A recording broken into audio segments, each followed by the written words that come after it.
सदखिलभेदातीतमेकस्वरूपम् प्रकृतिविकृतिशून्यं नित्यमानन्दमूर्तिं विमलपरमहंसं रामकृष्णं भजामः। निरुपममतिसूक्ष्मं निष्प्रपञ्चं निरीहं गगनसदृशमीशं सर्वभूताधिवासं त्रिगुणरहितसच्चेत् ब्रह्मरूपं वरेण्यं विमलपरमहंसं रामकृष्णं भजामः। विरक्तऋतुमवतीर्णं ज्ञानभक्तिप्रशान्तिः प्रणयगलितचित्तं जीवदुःखसहिष्णुं धृतसहजसमाधिं चिन्मयं कोमलाङ्गं विमलपरमहंसं रामकृष्णं भजामः। त्रेतायां रामरूपाय द्वापरे कृष्णमूर्तये कलौ पूर्णावताराय रामकृष्णाय ते नमः। तव कथामृतं तप्तजीवनं कविभिरीडितं कल्मषापहं श्रवणमङ्गलं श्रीमदाततं विगृह्णन्ति ये भूरिदा जना।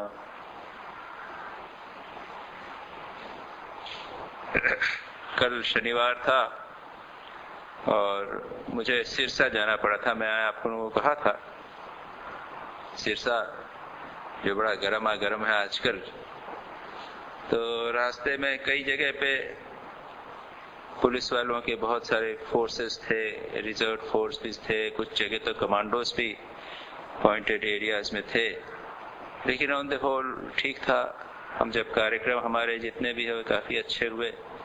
पहुंचे करीब 11 बजे तो वहां पे एक दिशा करके, दिशा नाम की एक इंस्टीट्यूशन है फॉर द इनवैलिड्स, जो विकलांगों के लिए, मेंटली हैंडीकैप्ड या फिजिकली हैंडीकैप्ड के लिए थी, और उसके साथ में कुछ गर्ल्स की, लेडीज की वोकेशनल ट्रेनिंग वगैरह भी थी। वहां पे थोड़ा सा प्रवचन दिया।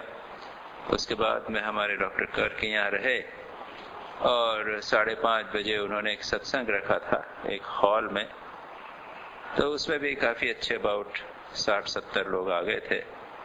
और फिर उसके बाद में एक बाबा बिहारी नेत्रालय है, बाबा बिहारी एक संत हो गए हैं, उनकी समाधि है, एक ट्रस्ट बना है, और वो लोग हर साल उनकी एक दूसरे उनके शिष्य थे, उन्होंने इसको ट्रस्ट बनाया, तो उसकी स्मृति में 23 जून वो लोग एक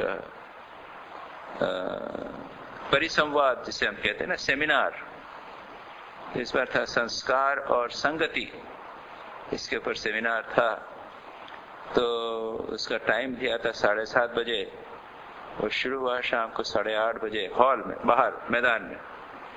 वो टेम्पल की समाधि है, उसके सामने अच्छा इतना बड़ा जितना अपने सामने वाला हॉल मैदान है, अच्छा लॉन बना हुआ है, और उसमें 11:30 बजे तक रात को प्रोग्राम चलता रहा है। It is a interesting thing. 11:30 रात को लोग बैठे रहे। उसके बाद में फिर खाना हुआ। हम लोगों ने तो खाना नहीं खाया, लेकिन इट स्टार्टेड लेट, इतनी लेट हुआ, और उसके बाद में बट इट इज एंजॉयबल। एक इस तरह का प्रोग्राम, रात के समय सेमिनार होना, और लोग सुनते हैं बैठे हुए।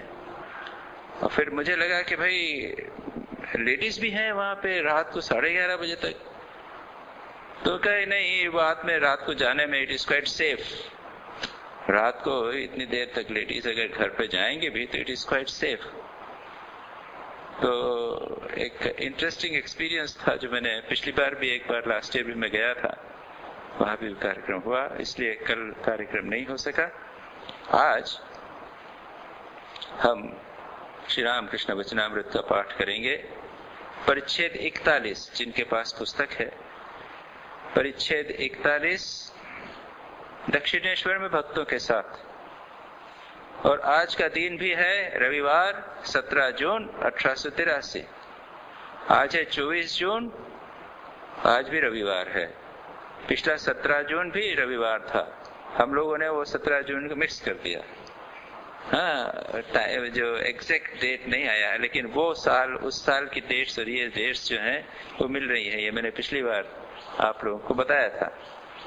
तो आज रविवार श्री रामकृष्ण भोजन के बाद दक्षिणेश्वर मंदिर के अपने कमरे में थोड़ा विश्राम कर रहे हैं। खाने के बाद विश्राम किया और उसके बाद भक्तों का आना प्रारंभ होगा। अधर तथा मास्टर ने आकर प्रणाम किया। एक तांत्रिक भक्त आए हैं। राखाल, हाजरा, रामलाल आदि आजकल श्री रामकृष्ण के पास रहते हैं। आज रविवार 17 जून 1883। ये तंत्रों के बारे में, ये तंत्र जो है वो वेद का ही ओरिजिन है। उसमें जो तंत्र है उनका वर्णन इस प्रकार का है कि शिवजी पार्वती को उपदेश दे रहे, और उसमें सिद्धांत तो वेद के ही हैं, अद्वैत वेदांत के सिद्धांत हैं, लेकिन उसमें शक्ति को अधिक महत्व दिया जाता है। और उसमें वैदिक परंपरा के साथ में कुछ नई चीजें मिलाकर, कुंडलिनी इत्यादि को मिलाकर कुछ नई साधना पद्धति बनाई गई है। और श्री रामकृष्ण कहते थे कि ये कलयुग के लिए अधिक उपयोगी, उनके अनुसार ये कलयुग के लिए थोड़ी अधिक उपयोगी है, क्योंकि इसमें जिन विषयों के द्वारा हमारा मन निम्नगामी होता है, उन्हीं विषयों की सहायता से उसे ऊर्ध्वगामी बनाने का प्रयत्न किया गया। हमारी जो पूजा पद्धतियां आजकल बहुत सारी प्रचलित हैं, उनमें से कई पूजा पद्धतियां तांत्रिक पद्धतियों पर आधारित हैं। तो जो हो, यहाँ पर कभी अवसर मिला, एक आध बार शायद मैंने तंत्र के बारे में कुछ बात भी की थी, कभी अवसर मिलेगा तो तंत्र के बारे में हम विस्तार से चर्चा करेंगे। श्री रामकृष्ण भक्तों के प्रति कह रहे हैं, संभवतः किसी भक्त ने प्रश्न किया होगा, और वही प्रश्न जो सामान्यतः गृहस्थों के मन में उठता है। और सिरसा में भी जब मैं गया तो वहां पर भी विषय था गृहस्थों के लिए आध्यात्मिकता। और ये प्रश्न इसके पहले भी हमने श्री रामकृष्ण वचनामृत में इसमें वर्णन किया था, इसके पिछले वाले चैप्टर में भी था, उसके पहले भी 2-1 बार था, कि गृहस्थ में रहते हुए किस प्रकार से आध्यात्मिक जीवन बिताया जाए, भगवान में मन कैसे लगाया जाए। श्री रामकृष्ण भक्तों के प्रति कहते हैं, गृहस्थ आश्रम में क्यों नहीं होगा, परंतु बहुत कठिन है। होगा तो सही, आध्यात्मिक प्रगति होगी, भगवान में मन लगेगा, भगवत दर्शन होगा, लेकिन कठिन है, इतना आसान नहीं। क्योंकि श्री रामकृष्ण बार बार कहते हैं कि काजल की कोठमीरी में रहो और काजल न लगे, ये बड़ा कठिन। यहाँ पर तो प्रलोभन, संसार में प्रलोभन बने ही हुए हैं, भोग के प्रलोभन, बहिर्मुखी वृत्ति के प्रलोभन बने हुए हैं, बहुत कठिन है। जनक आदि ज्ञान प्राप्त करने के बाद आश्रम में आए थे। जनक का दृष्टांत देते हैं कि जनक राजा, वो तो ज्ञानी थे, राजा थे, फिर भी पूर्ण रूप से निर्लिप्त थे। और श्री रामकृष्ण कभी कभी जो लोग जनक के मतवाद को स्वीकार करते थे, कहते थे कि हमारा तो जनक राजा का सिद्धांत है, हम जनक राजा की तरह संसार में रहते हैं। श्री रामकृष्ण कहते थे, ये जनक जैसा रहना बनना कितना आसान है क्या? तुम किस प्रकार के जनक हो?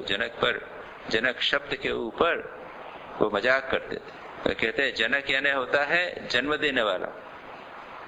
तो जनक यानी तुम पुत्र पुत्रियों को जन्म देने वाले हो, या सचमुच निर्लिप्त जनक राजा? तो श्री रामकृष्ण कहते हैं कि राजा जनक ने कितनी तपस्या की थी। प्रारंभ में उसने, जिसे कहते हैं कि सिर नीचे पैर ऊपर करके तपस्या, यानी कठोर तपस्या की। तपस्या करने के बाद में, निर्लिप्त होने के बाद में, वे ज्ञानी होने के बाद में संसार में रहे थे। ऐसा यदि कोई कर सके तो ठीक है, और नहीं तो जनक का सिद्धांत मानना इतना आसान नहीं। श्री रामकृष्ण कहते हैं, जनक आदि ज्ञान प्राप्त करने के बाद गृहस्थाश्रम में आए थे, और उसके बाद भी समस्या, परंतु फिर भी भय है। निष्काम गृहस्थ को भी भय है। गृहस्थ में कोई व्यक्ति पूर्ण रूप से निष्काम होकर भी रहे तब भी सावधान रहना पड़ता है। संसार में सभी ओर सावधान रहना पड़ता है, गृहस्थ को भी, सन्यासी को भी। सन्यासी थोड़ा सा उसको चारों ओर से प्रोटेक्शन अधिक रहता है, थोड़ी रक्षा अधिक होती है। गृहस्थ को तो और समस्या सावधान रहना पड़ता है। श्री राम कृष्ण कहते हैं सन्यासी के बड़े कठोर नियम हैं। दिन रात सुबह शाम उसको हमेशा भगवान के में मन लगा कर रखना पड़ता है, अन्यथा मन के अधोगामी होने का संभावना रहती है। भैरवी को देखकर जनक ने मुंह नीचा कर लिया। स्त्री के दर्शन से संकोच हुआ। तब भैरवी ने कहा, जनक, देखती हूं कि तुम्हें अभी ज्ञान नहीं हुआ, तुम में अभी भी स्त्री पुरुष बुद्धि विद्यमान है। जनक को ज्ञानी माना जाता है। आप लोग कहानी जानते हैं कि सुखदेव और जनक स्नान करने के लिए, सुखदेव को उनके पिता ने जनक के पास ज्ञान प्राप्त करने के लिए भेजा था। अलग अलग कहानियां हैं। और स्नान करने के लिए गए तो अपने कपड़े उतार कर स्नान करने लगे। सुखदेव जी ने अपनी कौपीन और एक वस्त्र रखा। इतने में आग लग गई और आग जब नदी की तरफ आने लगी तो सुखदेव दौड़ के अपना कपड़ा उठाने लगे। जनक स्नान करते रहे, वो कुछ नहीं बोले, हिले तक नहीं, और कहा, मिथिलायाम विदग्धायाम न मैं किंचन दह्यति। मिथिला के दग्ध हो जाने पर भी मेरा कुछ नहीं जलता। ऐसे ज्ञानी थे जनक, पूर्ण रूप से निर्लिप्त थे। ऐसे जानी भी एक बार कोई भैरवी, कोई सन्यासिनी उनसे मिलने के लिए आई। तब जनक ने क्या किया? जनक ने मुंह नीचा कर लिया, उसका चेहरा नहीं देखना चाहते थे। एक सन्यासी, एक त्यागी, उसका नियम है कि स्त्रियों का मुंह न देखे, उनके चरण देखे, कुछ ऐसे जिससे अपने ऊपर संयम बना रहे, मन किसी प्रकार से विचलित न होवे। जनक ने ऐसा किया। तब भैरवी ने कहा कि जनक, मैं देखती हूं तुम्हें अभी ज्ञान नहीं हुआ, तुम में भी अभी स्त्री पुरुष बुद्धि विद्यमान है। यह भाव ज्ञान से नहीं होता। ज्ञान के अनुसार, ज्ञान में तो यह शरीर जो है वह मिथ्या है और मैं आत्मा हूं। जब मैं सोचता हूं कि मैं नित्य शुद्ध बुद्ध मुक्त आत्मा हूं और सामने वाला व्यक्ति, चाहे कोई स्त्री हो व पुरुष हो, वह भी आत्मा है। जब देहात्म बोध चला जाता है तब स्त्री पुरुष बोध भी चला जाता है। यह देहात्म बोध को दूर करके आत्म बोध डेवलप करना कि मैं सच्चिदानंद आत्मा हूं, मैं लिंग भेद से परे हूं, न मैं स्त्री हूं न पुरुष हूं, यह भाव, यह जो बोध है, इसी को कहते हैं ज्ञान। और एक बार कोई व्यक्ति उसमें प्रतिष्ठित हो गया तो उनको स्त्री पुरुष बोध चला जाता है। स्वामी विवेकानंद अमेरिका में गए थे और आप अगर उनकी जीवनी पढ़ेंगे तो देखेंगे कि वह कई स्थानों पर घर में रहे। एक मीट सिस्टर्स थी, 3 बहनें थी, उनके साथ में रहते थे। एक मिसेस हैंसब्रो थी, वो तो बूढ़ी थी, माता तुल्य थी, उनकी 70-80 वर्ष की थी, उनके साथ में वे रहे थे। और उसके बाद मिसेस हैंसब्रो, वो जो मीट सिस्टर्स थी उसमें मिसेस हैंसब्रो एक थी, उन्होंने श्री रामकृष्ण को, स्वामी विवेकानंद ने कहा कि तुम जाओ मेरे लिए लॉस एंजलिस में कुछ लेक्चर्स तैयार करो। वो गई, उन्होंने फ्लैट किया तो मिसेस हैंसब्रो के साथ में और भी एक महिला के साथ में वो रहते थे। तब उसके बाद में, लेकिन अमेरिका से जब लौट कर आए तब एक दिन स्वामी विज्ञानानंद जी से बात हुई। स्वामी विज्ञानानंद जी स्वामी विवेकानंद से बहुत छोटे थे, उम्र में भी छोटे थे और श्री रामकृष्ण के पास बाद में भी आए थे, छोटे गुरु भाई थे। स्वामी विज्ञानानंद जी को श्री रामकृष्ण ने उपदेश दिया था कि देख, स्त्रियों का मुंह भी नहीं देखना, बिल्कुल स्त्रियों से दूर रहना। श्री रामकृष्ण अलग अलग प्रकार के दिशा अलग अलग होते थे। तो वे इलाहाबाद आश्रम में रहा करते थे। इलाहाबाद में किसी स्त्री को कमरे में, मकान में, आश्रम में वो शायद विजिटर्स रूम में ज्यादा से ज्यादा जा सकती थी और चली जाती थी। वे श्री रामकृष्ण के उपदेशों को अक्षरशः पालन करते थे, जहां तक होता स्त्रियों का मुंह नहीं देखते थे। और उस समय तो यह बात फैल गई थी कि विज्ञान महाराज के आश्रम में, इलाहाबाद आश्रम में, एक फीमेल मक्खी भी नहीं घुस सकती, मादा मक्खी भी उसके आश्रम में नहीं घुस सकती। इतने स्ट्रिक्ट श्री रामकृष्ण ने स्वामी जी को, उनको ऐसी उपदेश दी। तो अब स्वामी विवेकानंद जो अमेरिका से लौट कर आए, तो स्वामी विज्ञानानंद जी ने एक दिन स्वामी विवेकानंद से पूछा, महाराज आपसे एक प्रश्न पूछना। ये पूछ कि देखिए, हमको तो श्री रामकृष्ण ने कहा था कि स्त्रियों से दूर रहना, उनका चेहरा भी नहीं देखना, और आप तो अमेरिका में स्त्रियों के साथ एक ही मकान में रहें। स्वामी विवेकानंद का चेहरा लाल हो गया, थोड़ा सा संयत करके कहा, देख तुझे जो कहा वो तू फॉलो कर, मुझे श्री रामकृष्ण ने ये इंस्ट्रक्शन नहीं थी। और फिर उन्होंने कहा, श्री रामकृष्ण की कृपा से मेरे में स्त्री पुरुष भेद पूरी तरह समाप्त हो गया। स्त्री पुरुष भेद मुझ में पूरी तरह समाप्त हो। मैं आत्मा शरीर, मैं अपने आप को शरीर नहीं समझता, इसका अर्थ ये मैं आत्मा समझता। और आत्मा में तो कोई लिंग भेद है नहीं। मैं जिस व्यक्ति को भी देखता हूं उसको आत्मा के रूप में देखता हूं, कभी शरीर के रूप में नहीं देखता।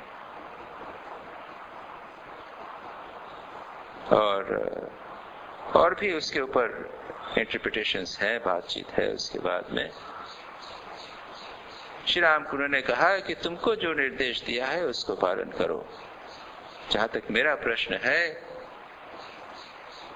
उनके स्वामी विवेकानंद को इस प्रकार की कोई समस्या नहीं, और किसी को भी इस प्रकार की समस्या स्वामी विवेकानंद के सानिध्य में कभी नहीं होती थी। तो जो श्रेष्ठ ज्ञानी है उसमें ये लिंग भेद बिल्कुल नहीं होता। वो उसको स्त्री पुरुष का भेद किसी भी प्रकार का नहीं होता। तो श्री रामकृष्ण आगे कहते हैं, भैरवी ने उसके बाद में जनक को कहा, देखती हूं तुम्हें अभी भी ज्ञान नहीं हुआ, तुम में अभी भी स्त्री पुरुष को भेद विद्यमान है। अब श्री रामकृष्ण पुनः वही बात जो मैंने बात कही थी, कितना ही सयाना क्यों न हो, काजल की कोठरी में रहने पर शरीर पर कुछ न कुछ काला दाग लगेगा ही। ज्ञानी होने के बाद भी व्यक्ति को सावधान रहना, याद रखिए। ज्ञानी होने का अर्थ ये नहीं है कि बस उसके बाद में हमारे जीवन में किसी प्रकार का दोष नहीं आएगा। जब तक मन है, जब तक पूर्व जन्म के संस्कार हैं, तब तक, जब तक शरीर धारण किया है, तब तक सावधान रहना पड़ेगा। एक सन्यासिनी से किसी व्यक्ति ने पूछा कि काम कब जाता है, तो उसने उसके उत्तर में एक डिबिया भेज दी।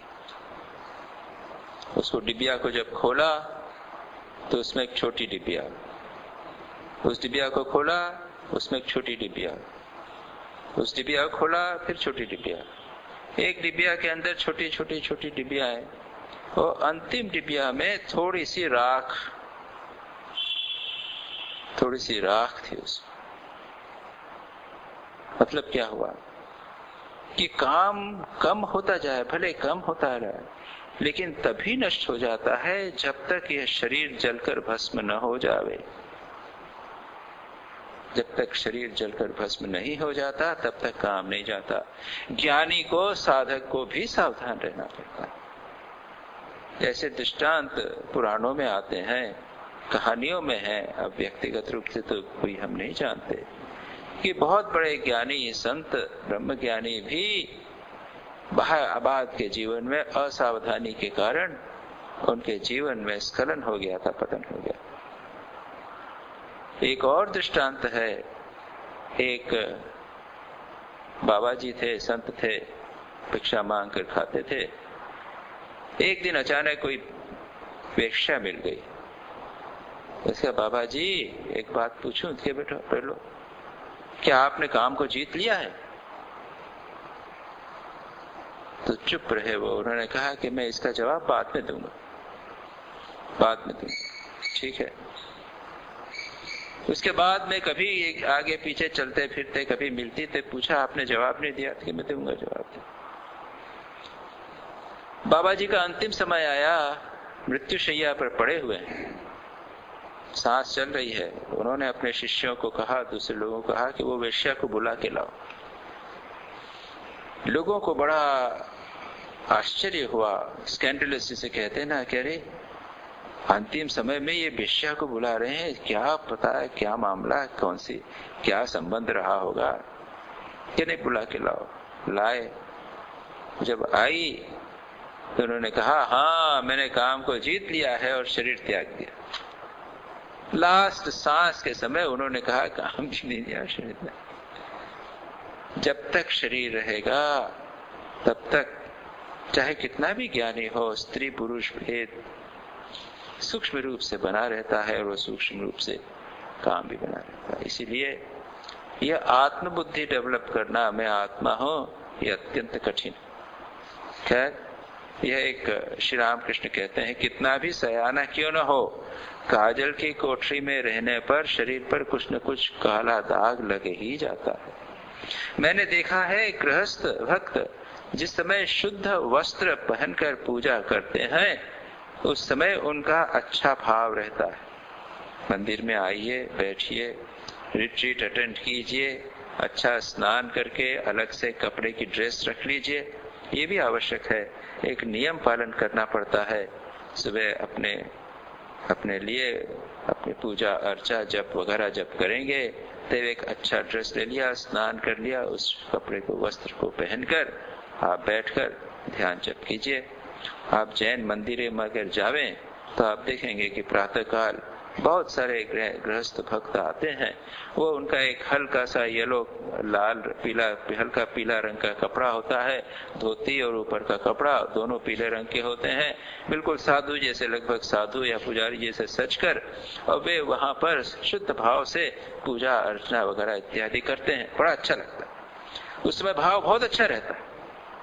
और ये वस्त्र को अगर परिवर्तन कर लें तो उससे हमारे भाव में परिवर्तन होता है। इन्हीं वस्त्रों को जो आप सुबह शाम पहनते हैं, इन्हीं वस्त्र को लेकर अगर आप पूजा इत्यादि करने लगे तो बात एक है, और इन वस्त्रों को बदलकर दूसरे नए वस्त्र अच्छे स्वच्छ उसी के कार्य के लिए वस्त्र रखे हो उनको पहन के करें तो बात अच्छी और भी अच्छा। तो कहते हैं कि गृहस्थ भक्त जिस समय शुद्ध वस्त्र पहनकर पूजा करते हैं उनका भाव बड़ा अच्छा रहता है। यहाँ तक कि जलपान करने तक वही भाव रहता है। सुबह उठे, पूजा अर्चना की, स्नान किया, सब किया, 5 बजे उठ गए, 7 बजे तक आप पाठ वगैरह करते रहे, तब तक अच्छा है। उसके बाद में ब्रेकफास्ट किया, उसके बाद पेपर पढ़ा, बस उसके बाद में ऑफिस जाने का काम, उसके बाद में वह अपनी वही मूर्ति, फिर वही रूप, रजोगुण तमोगुण, रेस्टलेसनेस, अरे वो ऐसा किया है, ये किया है, वो डेरा है, सब चालू हो जाता। और फिर संसार की चिंता, ऑफिस जाना, ये सारा चालू हो जाता है। रज और तम, रजोगुण तमोगुण, पहले सत्वगुण। इस सत्वगुण में जितना समय तक हो सके बने रहने का प्रयत्न करना। सत्वगुण से भक्ति होती है, किंतु भक्ति का सत्व, भक्ति का रज, भक्ति का तम है। भक्ति का सत्व विशुद्ध है। इसकी प्राप्ति होने पर ईश्वर को छोड़ और किसी में मन नहीं लगता। देह की रक्षा हो सके, केवल इतना ही शरीर की ओर ध्यान रहता है। श्री रामकृष्ण ने अन्य स्थानों पर भक्ति का सत्व, भक्ति का रज और भक्ति का तम ये बताया। भक्ति का सत्व या सात्विक भक्ति, श्री रामकृष्ण कहते हैं कि आदमी किसी को बताता नहीं, चुपचाप मच्छरदानी के अंदर लेटा हुआ ध्यान करता है, लोग समझते हैं कि अरे तक अभी तक उठे नहीं है, बाबू की नींद लगी हुई, लेकिन चुपचाप बिना किसी को बताए वो भगवान का ध्यान करता है। मकान में पेंट पुताई करना है, ये करना है, उधर ध्यान नहीं है, इधर टूट रहा है, उधर प्लास्टर निकल रहा है, उधर ध्यान नहीं है, वो अपने भगवान के उसमें मस्त है, संसार की तरफ मन कर। रजोगुण सात्विक सत्व का वो बढ़िया अच्छा रेशम का कपड़ा पहनेगा, एक रुद्राक्ष की माला पहनेगा, रुद्राक्ष में बीच बीच में चांदी के दाने लगे हुए होंगे, तिलक लगाएगा, दिखावा, भक्ति का दिखावा। और श्री रामकृष्ण कहते हैं तमोगुण भी होता है। वो क्या? वो है मारो काटो लूटो, गुस्सा करना, भगवान से गुस्सा करना। वैसे श्री रामकृष्ण इस भक्ति के तम की प्रशंसा करते थे कि कभी कभी तमोगुण को अपने ऊपर आरोपित करना पड़ता है, करना चाहिए। और माँ जगदम्बा से क्या तो दर्शन नहीं देगी? देखूंगा कैसे नहीं देगी, मैं आत्महत्या कर लूंगा, इस तरह का भाव। जैसे डाकू लोग लूटने के लिए जाते हैं, जोश करके जाते हैं, इस तरह से। यहाँ पर श्री रामकृष्ण केवल सत्वगुण की ओर की बात करते हैं। भक्ति का सत्व विशुद्ध है, इसकी प्राप्ति होने पर ईश्वर को छोड़ और किसी में भी मन नहीं लगता। सदा सर्वदा भगवान में मन लगाए रखने का प्रयत्न करने से भक्ति का सत्व गुण में वृद्धि होती है। यथा संभव प्रयत्न करना चाहिए। देह की रक्षा हो सके केवल इतना ही शरीर की ओर ध्यान दे। ये बहुत सारा बढ़िया बढ़िया खाना, आइसक्रीम खाना, मिठाई खाना, ये करना, बढ़िया बना के खाना पीना करना, इसकी आवश्यकता नहीं। अरे कितना आवश्यक है शरीर धारण के लिए। शंकराचार्य तो कहते हैं कि भिक्षौन्नम औषधम भुज्यताम, भिक्षा रूपी औषध का सेवन कीजिए। ये क्षुधा रूपी बीमारी है। अब बीमारी जो होती है तो दवाई क्या आप इतना सारा 1 किलो खाते हैं या 500 ग्राम 600 ग्राम खाते हैं? दवाई कितना? 1 मिलीग्राम, 2 मिलीग्राम, 0.5 मिलीग्राम एक टैबलेट खाते हैं। थोड़ा सा खाया बस। तो ये भिक्षा का अन्न, भिक्षौनम, भिक्षन्नम संन्यास साधुओं के लिए है। वो कितना खाया? ये भूख जैसी एक बीमारी हुई है, उसको थोड़ा सा खत्म करने के लिए खा ले। हम लोग क्या करते हैं? दिन भर खाते रहते हैं, नाना प्रकार की वस्तुएं खाते रहते हैं। हम खाने के लिए कितनी एनर्जी वेस्ट करते हैं, खाना के लिए मानसिक एनर्जी कितनी वेस्ट करते हैं, और खाना पचाने के लिए कितनी शारीरिक एनर्जी वेस्ट।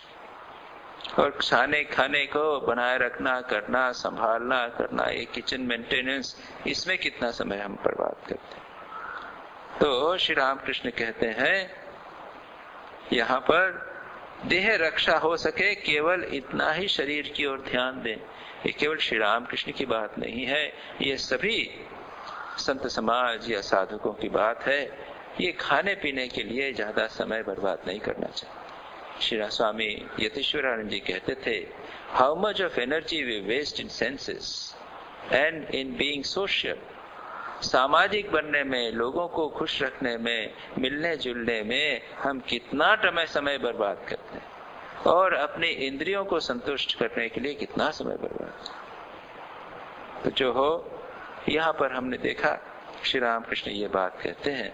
अब इसके आगे तीसरी बात कहते हैं, परमहंस तीनों गुणों के अतीत होते हैं। गीता में त्रिगुणातीत गुणातीत अपने का वर्णन है 14वें चैप्टर में, 3 गुणों का गुणत्रय विभाग योग। उसके अंदर अर्जुन पूछता है, कैर्लिंगे गुण गुणातीतान अतीतो भवति प्रभो किमाचार कथम श्रेणान गुणानेतान अतिवर्तते। गुणातीत व्यक्ति के क्या लक्षण हैं, किस प्रकार से वो चलता है, करता है, ये मुझे बताइए। जिस प्रकार से स्थित प्रज्ञ दर्शन में पूछा था, स्थित प्रज्ञ से का भाषा समाधिस्थस्य केशव, उसी प्रकार से गुणातीत की भी बात करते हैं। और वहां पर भगवत ने कहते हैं, प्रवृत्तिम च निवृत्तिम च मोहम चैव च पांडव न संप्रवृत्तानि कांक्षति न निवृत्तानि कांक्षति इत्यादि है वो, कि जब हम प्रवृत्ति करते हैं, किस कर्म में पड़े हुए हैं, हम लेक्चर दे रहे हैं, इधर उधर जा रहे हैं, सेवा कार्य कर रहे हैं, सफाई कर रहे हैं, कुछ प्लान कर रहे हैं, तब क्या होता है? रजोगुण की वृद्धि होती है। निवृत्ति, हम उससे सब विड्रॉ करके शांत बैठा रहना चाहते हैं, बातचीत नहीं करना चाहते। सत्वगुण की जब वृद्धि होती है, ध्यान करना चाहते हैं, मन एकाग्र है, सत्वगुण हुआ। और मोह, निद्रा आ गई, आलस्य आ गया, मन एकाग्र नहीं है। जब निद्रा, आलस्य, प्रमाद इत्यादि होता है, ये तीनों चीजें हमारे जीवन में होती रहती हैं, कभी कम कभी ज्यादा, प्रत्येक में। कोई व्यक्ति अधिक सात्विक है लेकिन वह भी सोते तो हैं, वह भी कर्म तो करते हैं, उनके जीवन में रजोगुण की भी आवश्यकता है, सत्वगुण और तमोगुण की भी आवश्यकता है। ये तीनों आवश्यक हैं।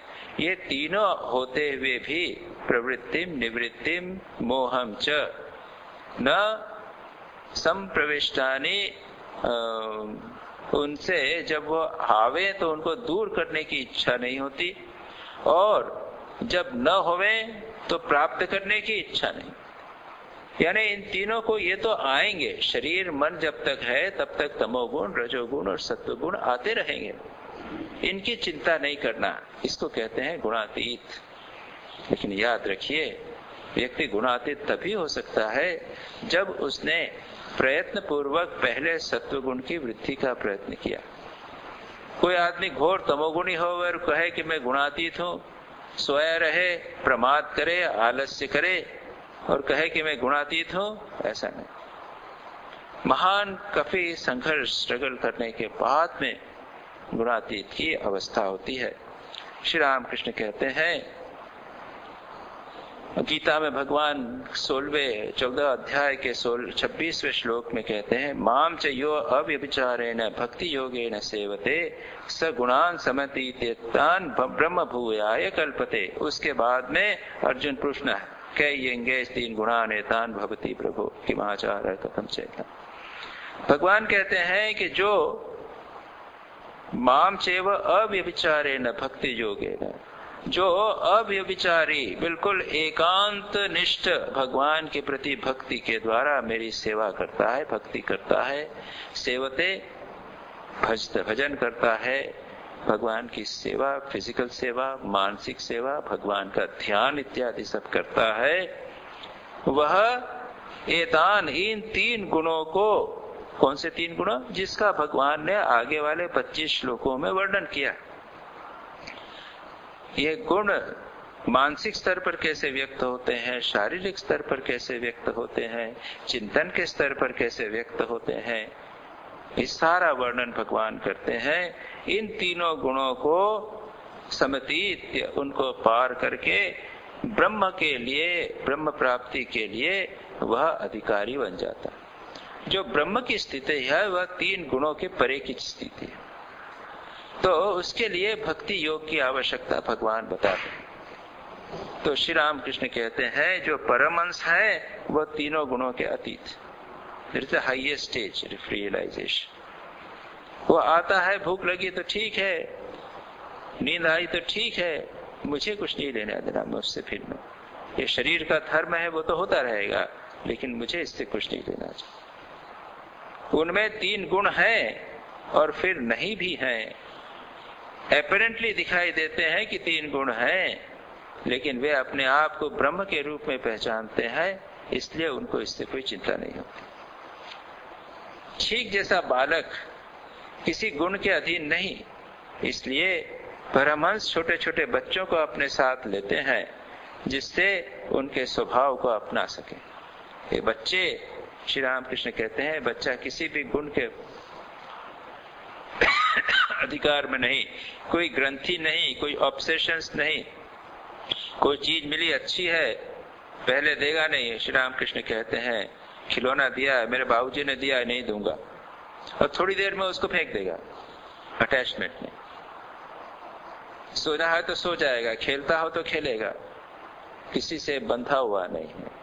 तो श्री रामकृष्ण कहते हैं कि ठीक बालक जैसा किसी के गुण के, किसी गुण के अधीन नहीं, इसलिए परमहंस जो है छोटे छोटे बच्चों को अपने पास आने देते हैं उनके साथ रहते हैं, उनसे व्यवहार करते हैं, उनके बीच में रहते हैं, जिससे उनके स्वभाव को हम अपना सकें। ईसा मसीह के पास बच्चे सब आए तो लोगों ने भगाने लगे, अरे जाओ जाओ, तुम क्या करोगे यहाँ पे? ईसा मसीह ने कहा मत भगाओ इनको। बच्चों को गोद में लिया और कहा जब तक तुम इन बच्चों जैसा नहीं बनते तब तक तुम किंगडम ऑफ हेवन यानी भगवान के राज्य के में पदार्पण के अधिकारी नहीं बन सकते। बच्चों जैसा सरल बनना है और इन 3 गुणों के अधिकार के परे जाना है। परमहंस संचय नहीं करते। यह अवस्था गृहस्थों के लिए नहीं है, उन्हें अपने घर वालों के लिए संचय करना पड़ता है। श्री रामकृष्ण यहाँ पर कहते हैं सन्यासी परमहंसों को संचय नहीं करना पड़ता। साधु वो भी 2 प्रकार के, आश्रम चलाने वाले तो हमको संचय करना पड़ता है, अकाउंट्स रखने पड़ते हैं, पैसा इकट्ठा करना पड़ता है, बैंक में डालना पड़ता है, एंडोमेंट में फंड में डालना पड़ता है, संचय करना पड़ता है, फंड बनाना पड़ता है जिसके इंटरेस्ट से आश्रम चले। लेकिन दूसरे श्रेष्ठतर ब्रह्मचारी साधु ऐसे हैं जो इस झमेले में नहीं पड़ते, न तो व्यक्तिगत रूप से अपने लिए संचय करते हैं न दूसरों के लिए संचय करते। तो श्री रामकृष्ण यहाँ कहते हैं परमहंस संचय नहीं करते, यह अवस्था गृहस्थों के लिए नहीं है। श्री रामकृष्ण कहते हैं कि परमहंस जो हैं वो कैसे हैं? वो हैं पक्षी जैसे। ये पक्षी चिड़िया वो क्या करती है? वो भी संचय नहीं करती। सुबह उठी, खाना चुगा, बस। लेकिन जब बच्चा होता है, अंडा होता है, तब संचय करती है, तब घोंसला बनाती है और उसके लिए संचय कर करके ला के रखती है। श्री रामकृष्ण कहते हैं गृहस्थों को संसार चलाने के लिए अपने घर वालों के लिए संचय करना पड़ता है।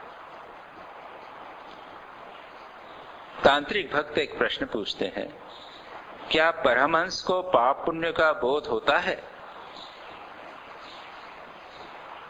जो हाईएस्ट लेवल है वो पाप और पुण्य से परे चले जाते हैं। उसके बाद वहां पर पाप पुण्य का बोध नहीं होता। वे लोग पाप और पुण्य के परे चले जाते हैं। ये परमहंस का लक्षण है, वो दोनों के ऊपर।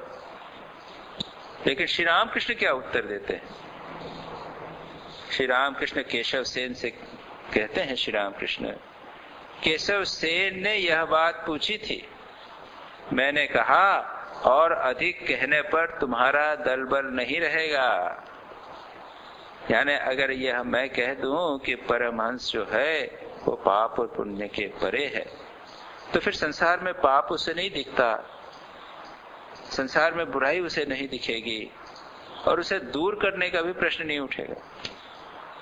अगर दूर करने का प्रश्न नहीं उठेगा तो ये रामकृष्ण मिशन की क्या आवश्यकता, ये रिलीफ वर्क की क्या आवश्यकता है, ये प्रवचन की क्या आवश्यकता है, ये लोगों की सेवा करने की, हॉस्पिटल चलाने की क्या आवश्यकता है? क्योंकि ऐसे व्यक्ति के लिए तो सभी जगह भगवान दिखता है। एक गरीब में भी भगवान दिखता है, एक चांडाल में भी, एक डाकू में भी, चोर में भी भगवान दिखता है। फिर वो संघ क्यों बनाएगा? श्री रामकृष्ण ने परम केशव चंद्र सेन से कहा, केशव चंद्र सेन ब्राह्म समाज के बहुत प्रसिद्ध नेता थे, बहुत ही प्रसिद्ध थे उस जमाने में। तब श्री रामकृष्ण ने कहा, केशव सेन ने जो बात पूछी थी, कहा था और अधिक कहने पर तुम्हारा दलबल नहीं रहेगा। तब केशव सेन ने कहा तो फिर रहने दीजिए महाराज, let us live at a relative level, नीचे छोड़े, नीचे लेवल पर रहिए। ये मान कर चलिए कि जगत में बुराई है, अच्छाई है, बुराई दूर करना हमारा कर्तव्य है, कर्म है, उसके लिए प्रयत्न करना चाहिए। उससे चित्त शुद्धि होगी या कुछ भी होगा, लोगों का कल्याण होगा या न होगा, लेकिन हमारा कल्याण होगा। ये सब रिलेटिव बातें, ये थोड़े नीचे के स्तर पर आकर ही सारी बातें संभव। जब एक बार मन ऊपर चला जाता है तो उसके बाद ये बातें नहीं होती। स्वामी ब्रह्मानंद जी कहते थे कि कभी कभी ऐसा मन होता है, देखता हूं तुम सभी को ब्रह्म देखता हूं, सबको परफेक्ट देखता हूं, तब फिर उपदेश देने की इच्छा नहीं होती। मैं गुरु हूँ और सबकी मैं सेवा कर रहा हूँ, उन लोगों के उनको उपदेश देकर उनको उनके दोषों को दूर कर रहा हूँ, ये सब भाव मेरे मन में नहीं आते। तो एक स्तर जो ये जो प्रश्न किया है ये उच्च स्तर की बात थी और श्री रामकृष्ण ने इसका उत्तर दिया कि जहां तक परमहंस का प्रश्न है वहां पाप पुण्य का बोध नहीं होता। लेकिन ये बहुत उच्च स्थिति है, बिरलों को होती है। सामान्य लोग तो अपने में दोष देखते हैं, अपने में देखते हैं कि मुझ में ये पाप है, मुझ में ये पुण्य है और इसे मुझे दूर करना चाहिए, पुण्यों का शुभ वैल्यूज को अपने जीवन में डालना चाहिए, यही तो साधना है। जब यह बात से मन उठ जाएगा तब फिर साधना भी नहीं होगी और फिर बाहर भी कोई दोष नहीं दिखेगा, बाहर सब अच्छे दिखेंगे। पाप पुण्य क्या है जानते हो? श्री रामकृष्ण कहते हैं परमहंस अवस्था में अनुभव होता है कि वे ही सुबुद्धि देते हैं और वे ही कुबुद्धि देते हैं। भगवान ही सब कर रहे हैं। भगवान ने ही एक डाकू को डाका डालने की प्रेरणा दी है, एक बदमाश को बदमाशी करने की प्रेरणा की है और भगवान ही सज्जन को सज्जन बनने की प्रेरणा दे रहे हैं, अच्छा कर्म करने की बता रहे हैं। श्री रामकृष्ण कहते हैं परमहंस अवस्था में ऐसा अनुभव होता है कि वही सुबुद्धि दे रहे हैं, वही कुबुद्धि देते हैं। फल क्या मीठे कड़वे नहीं होते? फल दो प्रकार के, कड़वे होते हैं, मीठे होते हैं, खट्टे होते हैं, तीते होते हैं। करेला हो तो कड़वा होता है लेकिन हम खाते हैं। आम लीची मीठी होती है, हम खाते हैं। अलग अलग स्वाद होते हैं। किसी पेड़ में मीठा फल, किसी में कड़वा या खट्टा फल। उन्होंने मीठे आम का वृक्ष भी बनाया है और फिर खट्टे फल का भी वृक्ष बनाया है। ये सब भगवान ने बनाए। इतनी वैरायटी भगवान ने बनाई है और जिसके मन में यह बात दृढ़ मूल हो जावे वह होता है परमहंस। हमें लगता है कि जो अब बुराई है उसको हम दूर करेंगे। इस पेड़ में खट्टा आम लगता है, इसको हम खाद ज्यादा देंगे, एक्सपर्ट से पूछेंगे, यूरिया देने से ये आम अच्छा हो जाए। हम उसकी नस्ल बदलना चाहते हैं, जेनेटिक इंजीनियरिंग करना चाहते हैं, नया फल उसमें से पैदा करना चाहते हैं। हम ये नहीं मानते कि भगवान ने ही बताया, नहीं, हम भी कुछ कर सकते हैं। ये हमारे मन का भाव है। तो श्री रामकृष्ण कहते हैं कि परमहंस क्या है? परमहंस कहता है कि भगवान ने ही सब कुछ बताया है, या भगवान ही सब कुछ हुए। तांत्रिक भक्त कहते हैं जी हाँ, पहाड़ पर गुलाब की खेती देखी थी, दिखाई देती है। जहां तक दृष्टि जाती है केवल गुलाब ही गुलाब का खेत। ये कहीं रहा होगा। अब ये किस संदर्भ में वे कह रहे हैं ये कहना मुश्किल लगता है। क्या उन्होंने कहा कि अलग अलग प्रकार के हैं, कोई गुलाब का है या कोई कुछ इस प्रकार का है, वो बात कह रहे हैं। श्री रामकृष्ण कहते हैं परमहंस देखता है यह सब उनकी माया का ऐश्वर्य है। सत असत, भला बुरा, पाप पुण्य, यह सब समझना बहुत दूर की बात है। उस अवस्था में दल बल नहीं रहता। श्री रामकृष्ण ये ट्रांसेंडेंटल हाईएस्ट लेवल की बात कहते हैं, जब हम पाप पुण्य के परे जा सकते हैं। ये साधना के द्वारा धीरे धीरे हम पाप पुण्य के परे पहुंच सकते हैं। उसको कहते हैं उस अवस्था में दल बल नहीं रहता। उसके बाद दल बनाने का प्रश्न नहीं होता। सत असत, भला बुरा, पाप पुण्य, यह सब समझना बहुत दूर की बात है। ये सब परमहंस अवस्था में वो देखता है कि भगवान का ऐश्वर्य है, उससे क्या लेना, इससे भगवान की संसार लीला चल रहा है, लीला का मजा लो बस। अब तांत्रिक भक्त प्रश्न करते हैं तो फिर कर्म फल क्या है? और लोअर लेवल तांत्रिक भक्त अभी भी वो उसी स्तर की, निम्न स्तर की बात कर रहे हैं। श्री रामकृष्ण ने उच्च स्तर की बात कही, ट्रांसेंडेंटल लेवल की बात कही, वो निम्न लेवल की बात करते हैं। कहते हैं तो फिर कर्म फल क्या है? श्री रामकृष्ण कहते हैं वह भी है। अब जिस स्तर पर आप बात करेंगे उस स्तर की बात करना। उन्होंने कहा वह भी है। आप कर्म को मानते हो तो कर्म फल भी मानोगे, पाप को मानोगे तो पाप का फल भी मानोगे, पुण्य को मानोगे तो पुण्य का फल भी मानोगे, वह भी है। अच्छा कर्म करने पर सुफल और बुरा करने पर कुफल होता है। मिर्ची खाने पर तीखा तो लगेगा ही, यह सब उनकी लीला है, खेल है। जो परमहंस है वो भी अगर मिर्ची खाएगा तो उसको तीता लगेगा कि नहीं लगेगा? श्री रामकृष्ण को भी अगर आग से लगता था तो हाथ पैर जलता था कि नहीं जलता था? तो जलता। तो श्री रामकृष्ण कहते हैं कि एक स्तर पर कर्म अच्छा करने पर अच्छा फल मिलेगा और बुरा कर्म करने पर बुरा फल मिलेगा।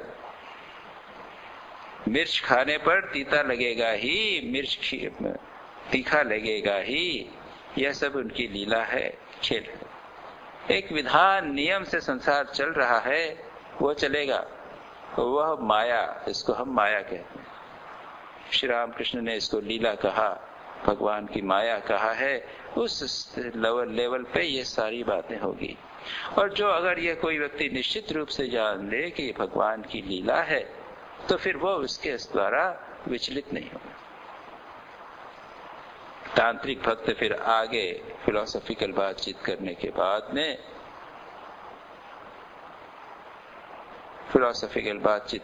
बाद में वे प्रश्न करते हैं, प्रैक्टिकल प्रश्न करते हैं, हमारे लिए क्या उपाय है? और ये प्रश्न कई लोगों ने भक्त बार बार उस प्रश्न को करते हैं, हमारे लिए क्या उपाय है? कर्म का फल तो है ना। अब वो उनके दिमाग में श्री रामकृष्ण जो लीला की बात कर रहे हैं, माया की बात कर रहे हैं, गुणातीत की बात कर रहे हैं, पाप पुण्य के परे की बात कर रहे हैं, वो बात बैठ नहीं रही। और सच पूछा जाए, हम लोगों के जीवन में भी ये बात बैठना इतना आसान नहीं। हम लोग मानते हैं कि हम करता है, अच्छा बुरा कर्म करते हैं, ये हमारे मन में विचार रहता है। श्री रामकृष्ण कहते हैं, यहाँ पर कहते हैं, इसलिए वो प्रश्न पूछते हैं कि फिर हमारे लिए उपाय क्या है, हम क्या करें? कर्म तो है, कर्म है और कर्म का फल भी है, अच्छा बुरा कर्म का फल तो होगा। हमारे लिए उपाय क्या है? कर्म का फल तो है ना। श्री रामकृष्ण फिर भी कहते हैं, रहने दो, होने दो। परंतु उनके भक्तों की बात अलग है। भगवान के भक्त बन जाओ तो उसमें ये कर्म और कर्म का फल का जो महत्व है वो सेकेंडरी हो जाएगा। भक्ति जो है वो महत्वपूर्ण हो जाएगी, मुख्य हो जाएगी। और श्री रामकृष्ण एक गाना गाने लगे, रे मन तुम खेती का काम नहीं जानते, ऐसी मनुष्य देह रूपी जमीन पड़ी ही रह गई। यदि तुम खेती करते तो इसमें सोना फल सकता था। पहले तुम काली नाम का घेरा लगा लो, फसल नष्ट नहीं होगी।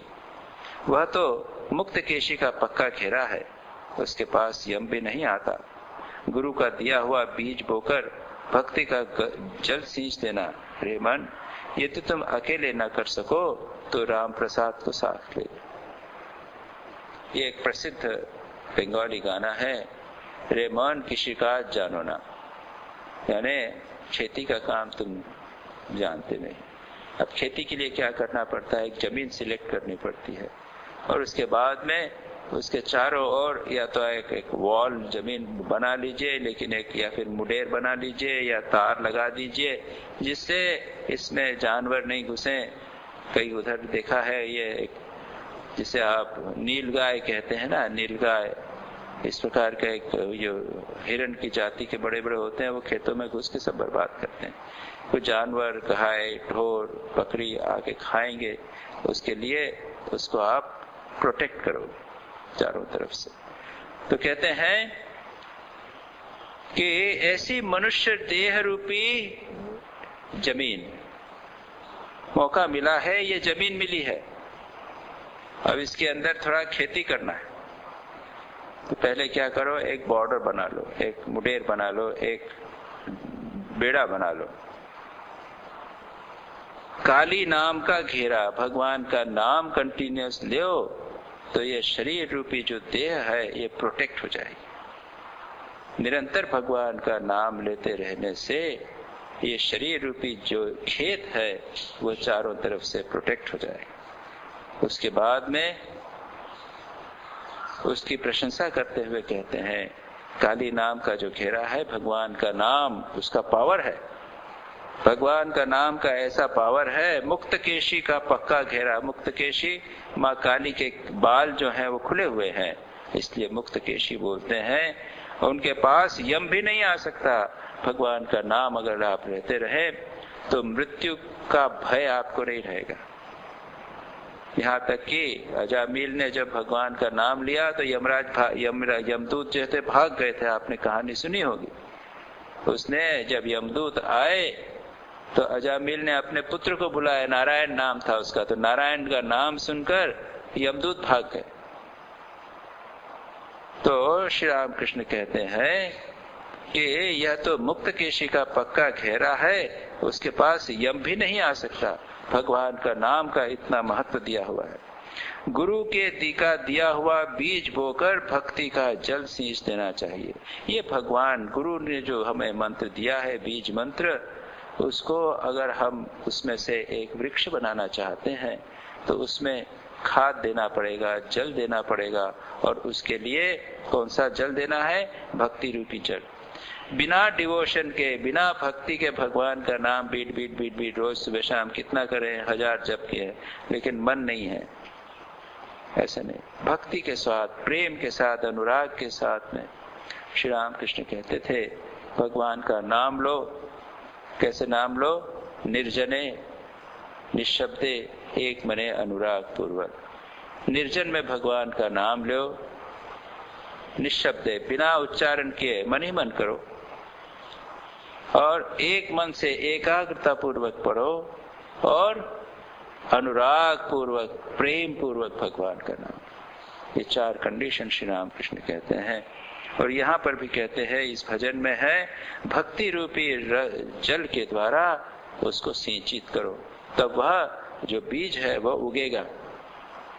ये मनुष्य देह भगवान का नाम अपने मुंह से लेंगे, मन से लेंगे, इस शरीर के माध्यम से साधना होगी। ये जो कहा मनुष्य देह रूपी जमी, मनुष्य देह जो है ये हमें एक साधना के लिए उपयोगी स्थान मिला। इस मनुष्य देह में ही साधना हो सकती है, इसे बर्बाद नहीं करना। अरे मन, तुम खेती करना नहीं जानते, ये जमीन पहली रह गई, अगर तुम इसमें जमीन करते तो सोना उगता। सोना कहते हैं ना कि ये जमीन तो ऐसी है कि यहाँ पे सोना उगेगा, पता नहीं कितनी निकलती, कितना अन्न निकलता है यहाँ पे। इस तरह से यहाँ पे तो कितना गेहूं लगाया, चावल लगाया, कितना निकला, अरे यहाँ तो सोना उगता। हमारे पास ही भगवान ने दी है जमीन, लेट अस उसका पूरा हमें सदुपयोग करना चाहिए कि हमें परम सुख मिले, अच्छा सोना यानी ऐश्वर्य प्राप्त हो आध्यात्मिक। और उसके बाद में राम प्रसाद जो भक्त है वो अपनी बात ऐसे जोड़ते हुए कहते हैं, यदि तू अकेले न आ सको, तुम अकेले न कर सको तो राम प्रसाद को साथ लेना, यानी भक्तों को साथ लो, सत्संग रहो और भगवान के साथ की प्रार्थना करो, तो यहाँ पर आध्यात्मिक सफलता प्राप्त होगी। यह जो हमारा शरीर है इसमें मानो सोना उत्पन्न होगा। तो यहीं पर अब समाप्त करते हैं। इसके आगे दूसरा विषय प्रारंभ हो जाता है, जिससे श्री राम कृष्ण काशी पर मरने की बात इत्यादि सब करते हैं, जिसकी चर्चा हम अगली बार करें। निरंजनम नित्यमनंतरूपम भक्तानुकंपादितविग्रहं वै ईशावतारं परमेशमीड्यम् तं रामकृष्णं शिरसा नमामः।